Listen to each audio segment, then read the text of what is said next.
اعوذ باللہ من الشیطان الرجیم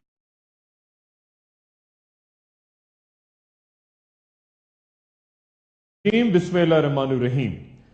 بہت سے ذہنوں میں یہ بنیادی سوال جنم لیتا ہے کہ علامات مثلا ظہور امام مہدی فطرہ شریف میں کیوں نہیں؟ اس انتہائی اہم سوال پہ تفصیلاً گفتگو کروں گا، لیکن ذرا اس نقطے سے متعلق قرآن کریم کی اس آیت پہ غور فرمائیے۔ اسے یعنی ابراہیم علیہ السلام اور لوط علیہ السلام کو اس زمین پر نجات دی جس میں ہم نے اہل عالم کے لیے برکتیں رکھی تھی۔ آخر اس آیت میں کس زمین کا تذکرہ ہے، کہاں اشارہ ہے؟ پھر وہ آیت مبارکہ جہاں حضرت موسیٰ علیہ السلام کے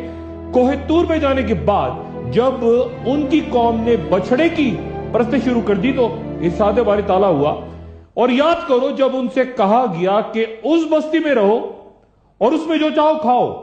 اور کہو بخش دے اور عاجزی کے ساتھ اس میں داخل ہو، ہم تمہارے گناہ معاف کر دیں گے اور اچھا عمل کرنے والوں کو زیادہ اجر دیں گے۔ یہاں کس بستی کا ذکر ہے؟ کس وادی، شہر یا سرزمین یا کسی گاؤں کی طرف اشارہ ہے؟ اور پھر جب حضرت سلیمان علیہ السلام کی بادشاہت کا ذکر ہوتا ہے تو اللہ تعالیٰ فرماتے ہیں کہ ہم نے ہواؤں کو سلیمان علیہ السلام کے تابع کر دیا اور وہ اس کے حکم کے مطابق چلا کرتی تھیں اس سرزمین میں جہاں ہم نے برکت رکھی اور ہم تمام چیزوں کا علم رکھتے ہیں۔ یہ کس سرزمین، کہاں کا ذکر ہے؟ ایک بار پھر، اور پھر قرب قیامت کی ایک علامت یوں بیان ہوتی ہے کہ جس بستی کے لوگوں کو ہم نے ہلاک کر دیا تھا ان پر حرام کر دیا گیا کہ وہ وہاں جا سکیں، حتیٰ کہ یاجوج و ماجوج کھل جائیں اور وہ تمام بلندیوں سے اترتے ہوئے نظر آئیں گے۔ یاجوج و ماجوج کا قصہ اور ان سے منسلک مختلف نظریات پہ تو آگے چل کے بات کروں گا، لیکن وہ جو نقطہ میں زیر بحث لا رہا تھا کہ یہاں پھر ایک بستی کا ذکر اللہ تعالیٰ فرما رہے ہیں جس کا نام بیان نہیں ہو رہا۔ ذہن میں رہے کہ قرآن شریف میں مکہ کا ذکر بکہ کے نام سے ہے اور مدینہ کا ذکر یثرب کے عنوان سے ہے، تو یہ انتہائی عجیب سا لگتا ہے کہ قرآن میں بار بار کسی ایک ایسی بستی کا ذکر ہو رہا ہے جس کی طرف اشارہ ہے، جس کی اہمیت ہے، لیکن اس کا نام سامنے نہیں لایا جاتا۔ لیکن پھر سورہ بنی اسرائیل میں اللہ تعالیٰ ایک واضح اشارہ دیتے ہیں کہ وہ بستی، وہ سرزمین کون سی ہے۔ ذرا اس آیت پہ غور فرمائیے۔ پاک ہے وہ ذات جو لے گئی اپنے بندے یعنی رسول اللہ صلی اللہ علیہ وآلہ وسلم کو رات مسجد الحرام سے مسجد الاقصی تک، جس کے گرد و نواح کو ہم نے برکت دی تاکہ اسے اپنی کچھ نشانیاں دکھائیں۔ بے شک اللہ سب سننے اور دیکھنے والا ہے۔ اور پھر احادیث مبارکہ ہمیں اس سرزمین یا بستی کا پتہ دیتے ہیں۔ حضرت جابر بن عبداللہ رضی اللہ تعالیٰ عنہ سے روایت ہے کہ انہوں نے رسول اللہ صلی اللہ علیہ وآلہ وسلم سے سنا کہ جب قریش نے میری بات کا یقین کیا تو اللہ نے یروشلم کو میری آنکھوں کے سامنے کر دیا اور میں نے اس کی تفصیل دیکھ کر بیان کی۔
کے نزدیک چونکہ آخر الزمان تک ایک اہم کردار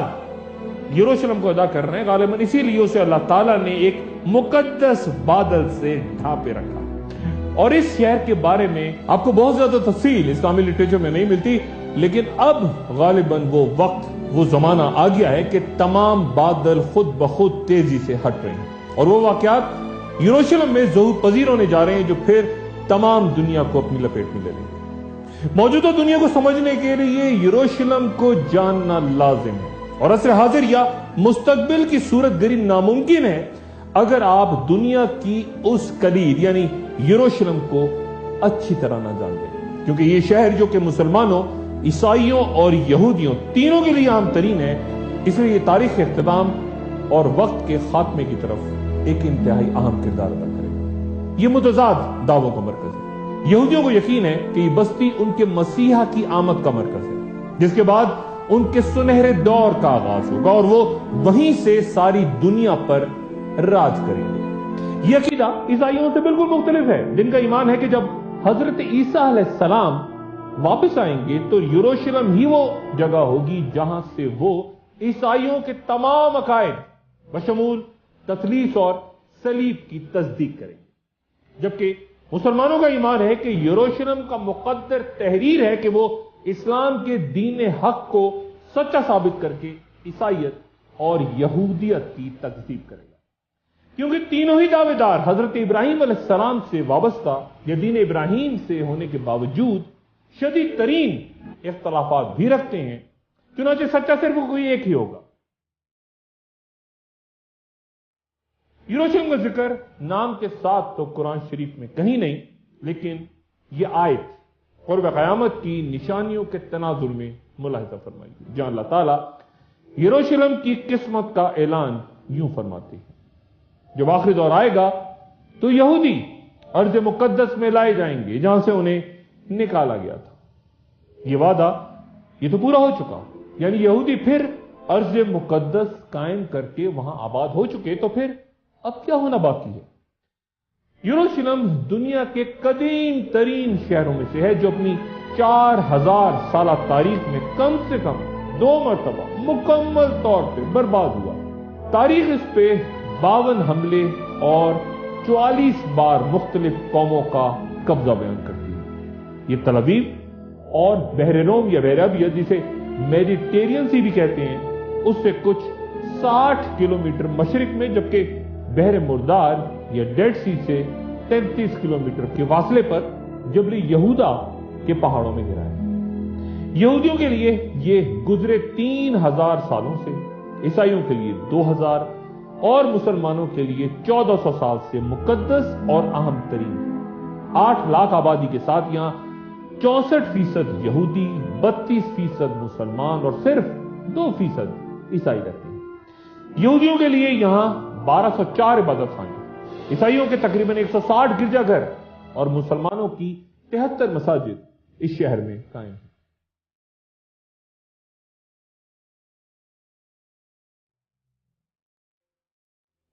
توریت میں تو نہیں، لیکن انجیل میں ہیکل سلیمانی کا ذکر 632 بار ہوا ہے، جس پہ تفصیلاً کچھ دیر بعد۔ لیکن اس کی مغربی دیوار یعنی ہیکل سلیمانی کی مغربی دیوار آج یہودیوں کے لیے کرۂ ارض کا مقدس ترین مقام ہے۔ قرآن ہیکل سلیمانی کا ذکر بطور مسجد کرتا ہے اور 17 طویل مہینوں تک رسول اللہ صلی اللہ علیہ وآلہ وسلم نے بیت المقدس کی طرف رخ کر کے نماز ادا کی تھی کہ یہودیوں کو یہ پیغام دے سکیں کہ اس خدا نے جس نے موسیٰ علیہ السلام کو بھیجا تھا انہیں بھی یعنی رسول اللہ صلی اللہ علیہ وآلہ وسلم کو اپنا نبی بنا کے بھیجا، اور پھر قرآن نازل کرنے والا بھی وہی خدا ہے جس نے توریت بھیجی تھی۔ آخر الزماں یعنی وقت کے خاتمے سے پہلے اس جگہ اس مقام پہ کیا ہوگا؟ ایک وقفہ، اور وقفے کے بعد دوبارہ حاضر۔ یروشلم کی اہمیت سمجھنے کے لیے ذرا پہلے حضرت ابراہیم علیہ السلام کے دور میں چلتے ہیں تاکہ ماضی کے جھروکوں سے کچھ حال اور کچھ مستقبل کو جان سکیں۔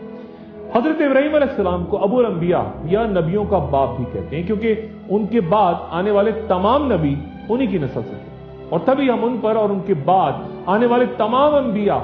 یعنی حضرت ابراہیم علیہ السلام اور آل ابراہیم علیہ السلام پہ درود بھیجنا اپنا فرض سمجھتے ہیں۔ ابراہیم علیہ السلام اور نوح علیہ السلام کے درمیان تقریباً 3000 سال کا فاصلہ بیان ہوتا ہے۔ نمرود کی آگ سے محفوظ ہو جانے کے بعد ابراہیم علیہ السلام عراق سے اپنے بھتیجے لوط علیہ السلام کے ساتھ اللہ کے حکم سے ارض مقدس کی طرف ہجرت کر گئے، اور پھر اس بارے میں ارشاد باری تعالیٰ ہوا، اے محمد صلی اللہ علیہ وآلہ وسلم، پھر ہم نے تمہاری طرف وہی بھیجی کہ تم ملت ابراہیمی کی پیروی کرو جو خالص خدا کی طرف جھکنے والا ہے۔ جب اللہ تعالیٰ نے تمام دنیا میں زمین کا ٹکڑا منتخب کر کے اسے ارض مقدس قرار دے دی اور طے کر لیا کہ حضرت ابراہیم علیہ السلام کا ہی دین وہاں رہے گا، تو یقیناً وقت کے خاتمے سے پہلے دیگر مذاہب وہاں موجود نہیں ہوں گے تاکہ سچائی ارض مقدس کا نصیب ہو، اور یہ یروشلم کی تقدیر میں لکھا جا چکا ہے کہ وہ سچ کی تصدیق کرے گا۔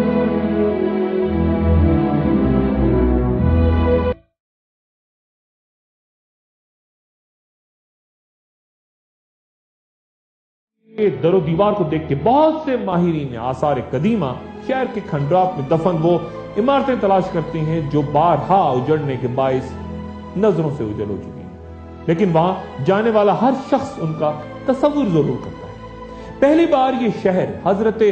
داؤد علیہ السلام کے دور میں تعمیر ہوا۔ اس کا نام مبارکہ قرآن میں 16 بار آیا ہے، اور جو کہ پہلے پیغمبر ہیں حضرت داؤد علیہ السلام، جنہیں بنی اسرائیل کی بادشاہت بھی عطا ہوئی۔ حضرت داؤد علیہ السلام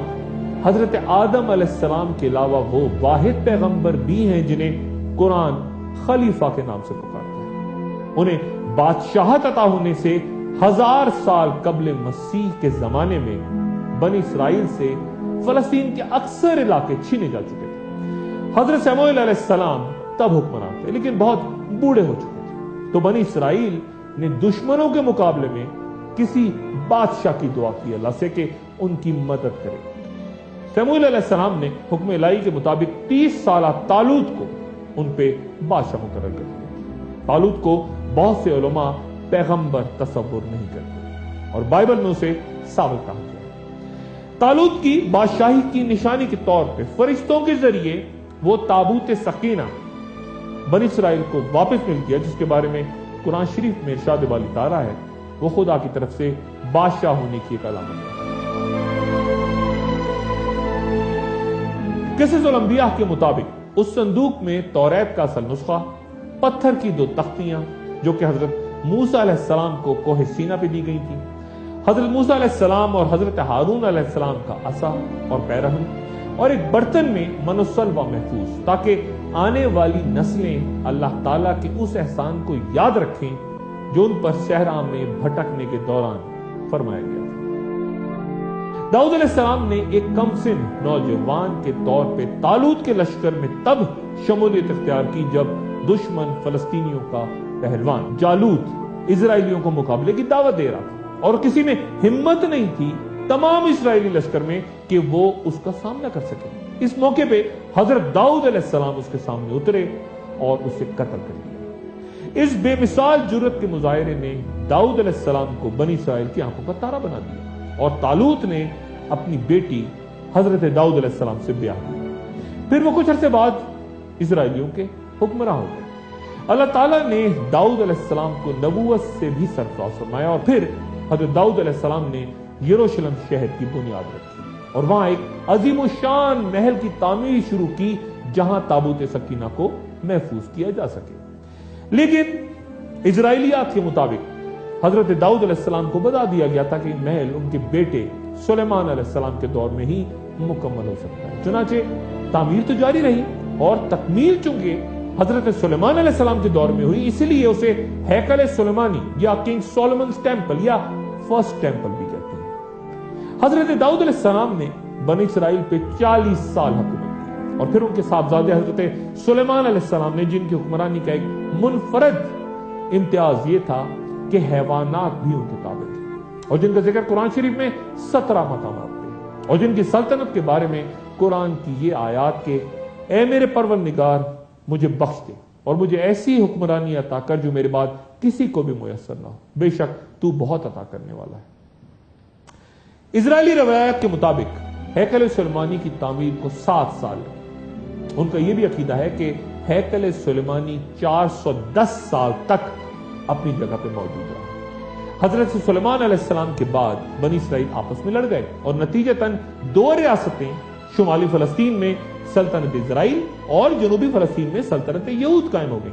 دونوں سلطنتوں میں شدید خونریزی کا آغاز ہوا اور پھر 7ویں صدی قبل مسیح میں حاشری فاتحین نے سلطنت اسرائیل کا خاتمہ کر دیا، اور کچھ ہی سال بعد یعنی 587 قبل مسیح میں بابل کے بادشاہ بخت نصر نے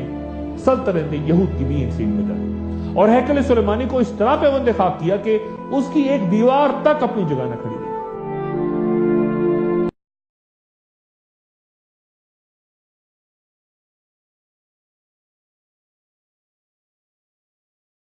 یہودیوں کو وہاں سے باہر نکال دیا گیا۔ 70 سال کے بعد ایرانی بادشاہ سائرس اعظم نے یروشلم کو دوبارہ تعمیر کر کے یہودیوں کو واپس آنے کی اجازت دی، جنہوں نے پھر ہیکل سلیمانی کی تعمیر شروع کی۔ ہیرود بادشاہ نے، جو کہ تاریخ میں انتہائی ظالم حکمراں کے طور پہ یاد کیا جاتا ہے، اس نے کئی یہودی مذہبی پیشواؤں کے علاوہ خود اپنے خاندان کو بھی مار ڈالا تھا۔ اس نے یہودیوں کو خوش کرنے کے لیے اور اپنی حمایت حاصل کرنے کے لیے دوبارہ ہیکل سلیمانی کو شاندار انداز میں تعمیر کیا،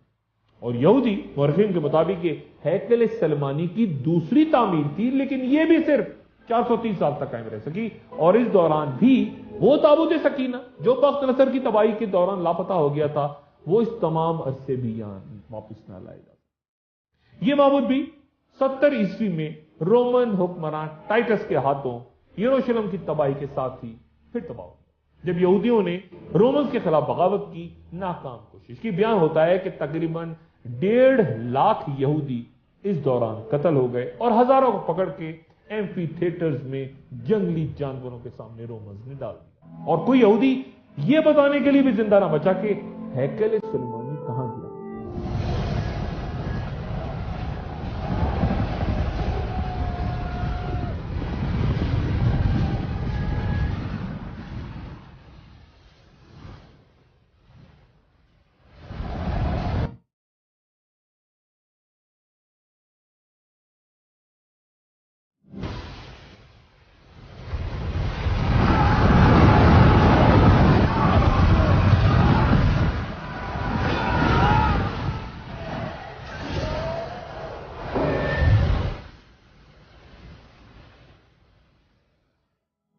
اکثر یہودی ماہرین آثار قدیمہ متفق ہیں کہ یہ موجودہ دیواری دریا حضرت سلیمان علیہ السلام کے ہیکل کی دیوار ہی نہیں، بلکہ یہ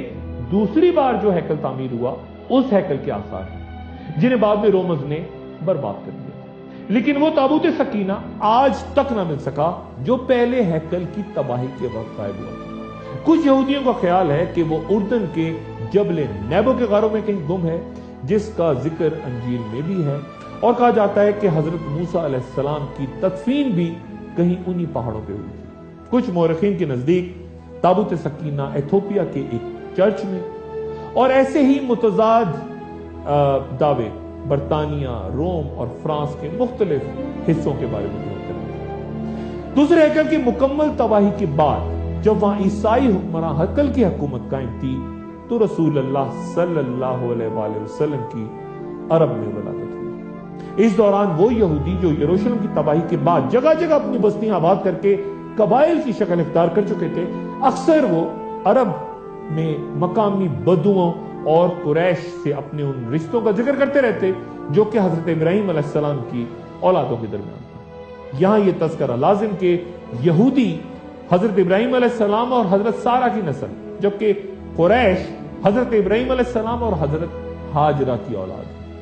حضرت اسماعیل علیہ السلام حضرت ابراہیم علیہ السلام اور حضرت ہاجرہ کے پہلے بیٹے تھے، جنہیں حکم الہی کے مطابق ابراہیم علیہ السلام سرزمین مکہ ان کی والدہ ہاجرہ کے ساتھ چھوڑائے۔ وہیں زمزم کا چشمہ جاری ہوا، وہیں حکم الہی کے تحت اسماعیل علیہ السلام کی جگہ دمبہ ذبح ہوا، اور وہیں بنو جہرم آباد ہوا جہاں حضرت اسماعیل علیہ السلام کی شادی ہوئی۔ حافظ ابن حجر کے مطابق کعبہ کی پہلی بنیاد حضرت آدم علیہ السلام کے ہاتھوں رکھی گئی تھی، مگر پھر وہ بے نشاں ہو گیا۔ ابراہیم علیہ السلام اور اسماعیل علیہ السلام نے حکم الہی سے وہی جگہ کھود کر وہاں سابق تعمیر کی بنیادوں پر بیت اللہ کی تعمیر نو کی۔ عرب مورخین کے مطابق حضرت اسماعیل علیہ السلام اور ان کی والدہ حضرت ہاجرہ دونوں بیت اللہ کے قریب ہی مدفون ہیں۔ اسماعیل علیہ السلام کے 12 صاحبزادے تھے جو سب کے سب عرب کے مختلف قبائل کے سردار بنے، جبکہ ابراہیم علیہ السلام کے دوسرے صاحبزادے یعنی حضرت اسحاق علیہ السلام جو کہ حضرت سارہ سے تھے، وہ اسماعیل علیہ السلام سے 15 سال چھوٹے اور تب پیدا ہوئے جب ابراہیم علیہ السلام کی عمر 100 برس تھی۔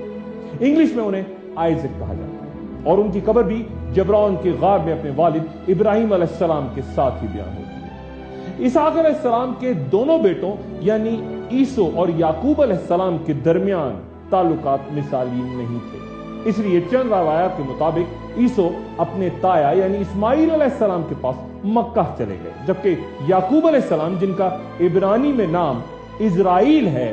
ان کی نسل سے بنی اسرائیل میں ہی بہت سے انبیاء مثلا یوسف علیہ السلام، موسیٰ علیہ السلام، یحییٰ علیہ السلام اور حضرت عیسیٰ علیہ السلام سمیت بہت سے دیگر یہ تمام پیغمبر بنی اسرائیل سے ہی تھے۔ بنی اسرائیل یعنی یعقوب علیہ السلام کی اولاد۔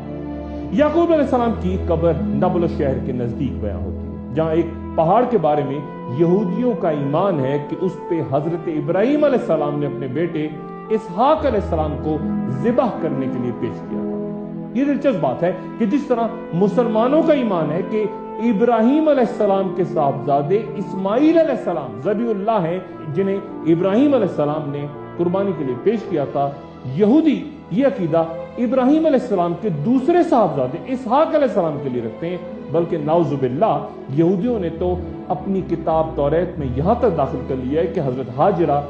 ابراہیم علیہ السلام کی بیوی نہیں کنیز تھی، نعوذ باللہ۔ اور ایسا یہودیوں نے صرف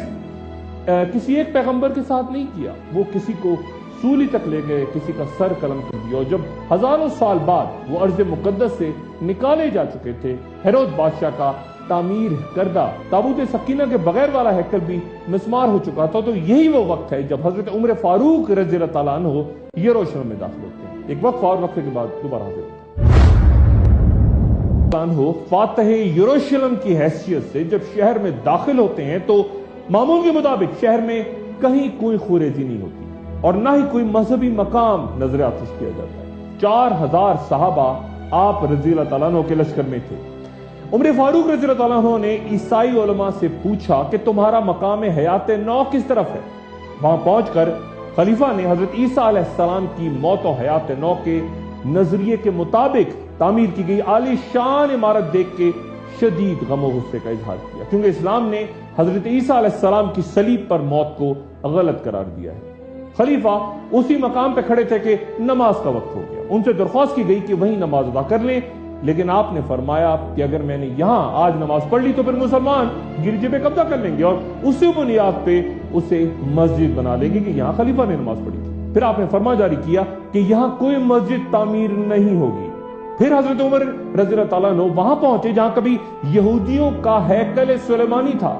اور یہ دیکھ کر حیران رہ گئے کہ عیسائی وہاں کوڑا کرکٹ پھینکا کرتے تھے۔ عمر فاروق رضی اللہ تعالیٰ عنہ نے دونوں ہاتھوں سے کوڑے کا ڈھیر اپنی جھولی میں اٹھایا اور شہر کی دیواروں سے باہر پھینکنے لگے، جس پہ دیگر صحابہ کرام نے بھی ان کی تقلید کی۔ خلیفہ نے علم اسرائیلیات کے ایک ماہر کو طلب کیا اور اس کے سامنے قرآن شریف کی 17ویں اور 18ویں صورتیں تلاوت فرمائی،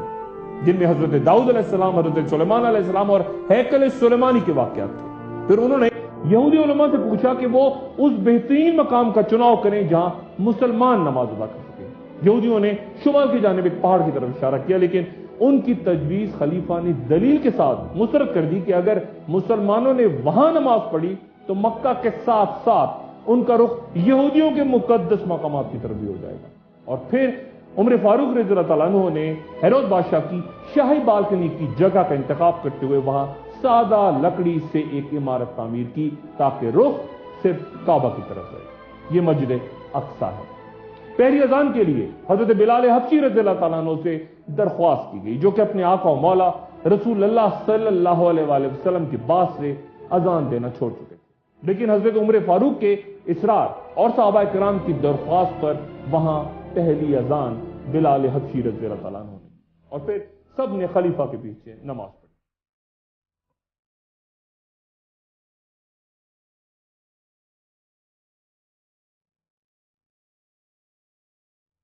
تاریخ بیان کرتی ہے کہ سادہ سی ابتدا کے کچھ 50 سال بعد یروشلم میں عظیم الشان اسلامی طرز تعمیر کا آغاز ہوا،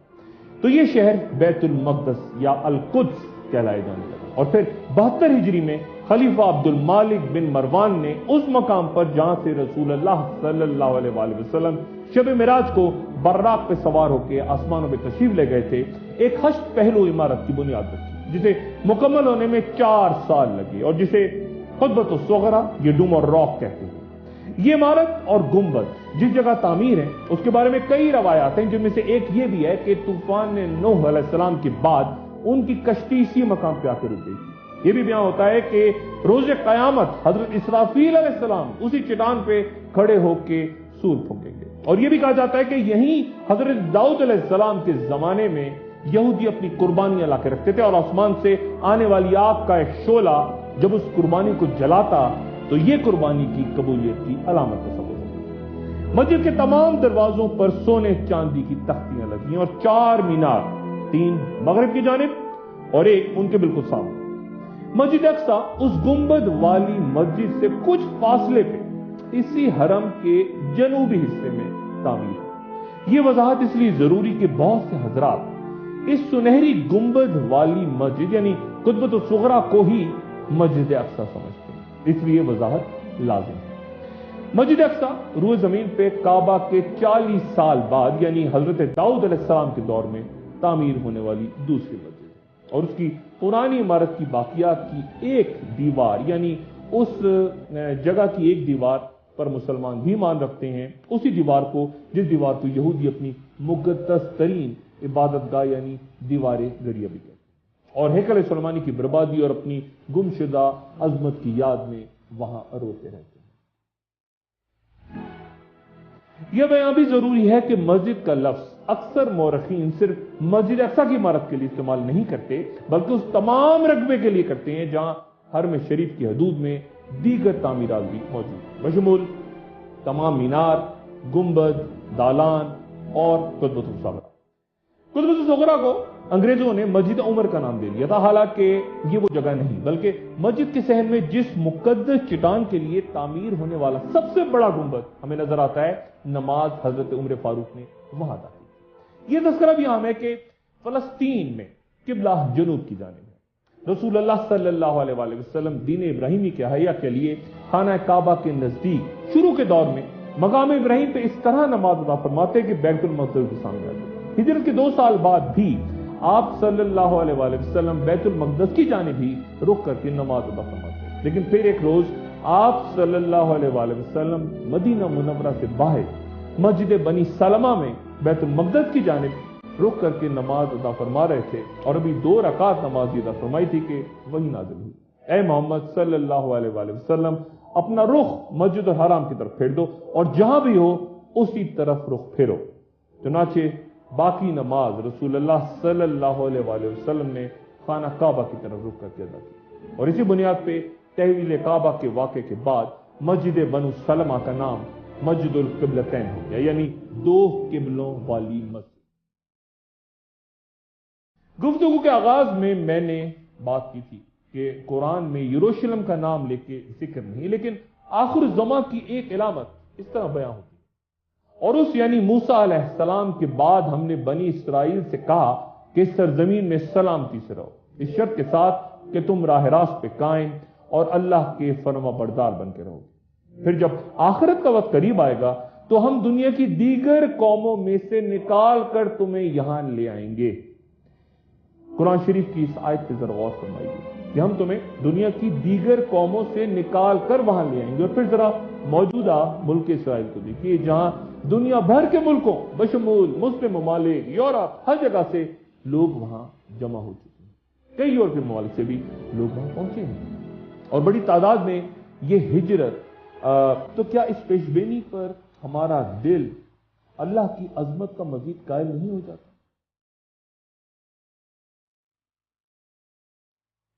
1981 میں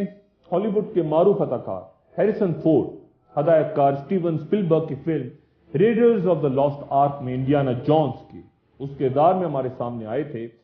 جو ان جرمن نازیوں کے خلاف لڑتا ہے جو تابوت سکینہ کو ہٹلر تک لے جانا چاہتے ہیں۔ Army which carries the Ark before it is invincible.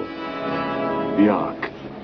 if it is there, Atanis, it is desired above all treasures on earth. by those who are good. Trust me. اس فلم کی شاندار کامیابی کے بعد 3 مزید فلمیں، Indiana Jones and the Temple of Doom, Indiana Jones and the Last Crusade, اور پھر Indiana Jones and the Kingdom of Crystal Skull, ان تمام فلموں کی دنیا بھر میں پذیرائی اس بات پر ثبوت ہے کہ یہ موضوع نہ صرف مسلمانوں بلکہ ہم سے کہیں زیادہ یہودیوں اور عیسائیوں کے لیے اہمیت رکھتا ہے۔ You don't believe me. You will, Dr. Jones. یہودی مسجد اقصی کی شہادت اور اس مقام پہ ہیکل سلیمانی کی تعمیر کے لیے مکمل طور پہ تیار ہے، لیکن تعمیر کا آغاز کرنے کے لیے انہیں خدا کی طرف سے ایک اشارے کا انتظار ہے۔ وہ اشارہ ایک سرخ گائے کی شکل میں ہوگا جسے وہ ذبح کر کے جلائیں گے، اور اس کی راکھ سے اسرائیل کے عوام کو پاک کیا جائے گا، جس کے بعد یہودیوں کو یقین ہے کہ ہیکل سلیمانی میں کوئی بھی ناپاک داخل نہیں ہو سکے گا۔ اسرائیلیات کے مطابق اس گائے کو پیدائش کے 3 سال بعد ہیکل کی تطہیر کے لیے لایا جائے گا۔ آثار قدیمہ کی تلاش کے نام پہ اس وقت مسجد اقصی اور قبۃ الصغریٰ دونوں کے نیچے وسیع و عریض سرنگیں کھودی جاتی ہیں، اور یہ کام کئی دہائیوں سے انتہائی منظم انداز میں جاری ہے، اور نتیجتاً دونوں مقدس عمارتیں اس وقت کھوکھلی بنیادوں پر کھڑی ہیں۔ اس طرح کے معمولی سی ارتعاش یا زلزلہ انہیں زمین بوس کر سکتا ہے۔ اسرائیلی حکومت کا کہنا ہے کہ سرنگیں کھودے جانے کا مقصد ہیکل سلیمانی کی باقیات کی تلاش ہے، یعنی مسجد اقصی کی شہادت۔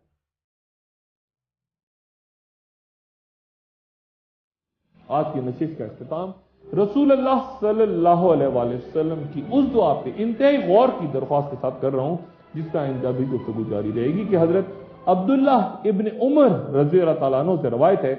کہ رسول اللہ صلی اللہ علیہ وآلہ وسلم نے فرمایا کہ یا اللہ ہمارے شام پہ رحم فرما اور ہمارے یمن پہ رحم فرما۔ لوگوں نے پوچھا اور ہماری نجد پر؟ تو رسول اللہ صلی اللہ علیہ وآلہ وسلم نے پھر فرمایا کہ یا اللہ ہمارے شام اور ہمارے یمن پہ رحم فرما۔ لوگوں نے پھر نجد کا پوچھا تو آپ صلی اللہ علیہ وآلہ وسلم نے فرمایا کہ وہاں زلزلے اور تباہیاں رونما ہوں گی اور وہیں سے شیطان اپنا سر نکالے گا۔ آخر زمان یعنی اینڈ آف ٹائمز کا وہ دور جہاں سانحے، خوریزی اور جنگیں، وہ منظر نامے جن کے بارے میں سب کچھ تفصیلاً قرآن و حدیث میں بیان ہو چکا۔ اگلی نشست میں اپنا دوستوں رشتہ داروں گرد و نواح کے لوگوں کا سب کا خیال رکھیے گا۔ اللہ حافظ۔